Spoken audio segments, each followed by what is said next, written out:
De Georges Brassens, on connaît les chansons, mais aussi de nombreux lieux auxquels il a donné son nom.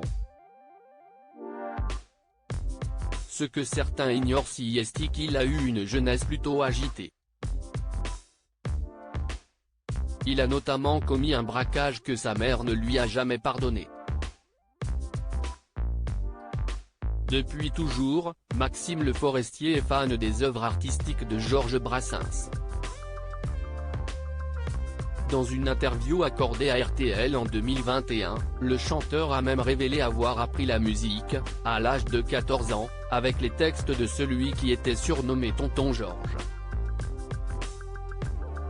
Il découvre alors une nouvelle passion, qu'il ne lâchera plus jamais. Mais c'est à l'âge de 23 ans que l'un de ses rêves se réalise. Brassens m'a pris en première partie, et ça a fait décoller mon premier album, parce que tout le monde venait l'écouter, a déclaré Maxime Le Forestier. Au fil des années, il apprend à connaître son idole, ainsi que les anecdotes qui ont rythmé sa vie. Et d'après ses dires, Georges Brassens n'a pas eu une jeunesse des plus calmes. L'artiste a même organisé un petit braquage avec quelques-uns de ses copains.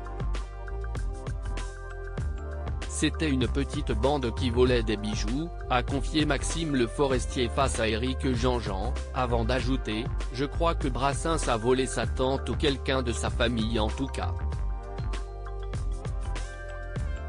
Ils les ont vendus à la bijoutière de Sète, donc évidemment, elle a mis les bijoux en vitrine et les gens qui s'étaient fait voler les ont reconnus. Un acte qui aura marqué sa mère jusqu'à sa mort. » Georges Brassens voleur, sa mère n'a jamais pardonné ses actes. Le comportement de Georges Brassens a eu de terribles répercussions dans sa relation avec sa mère, qui ne lui a jamais pardonné. Elle n'est jamais allée le voir sur scène, a confié Maxime Le Forestier. Il disait des grossièretés et des méchancetés sur la religion.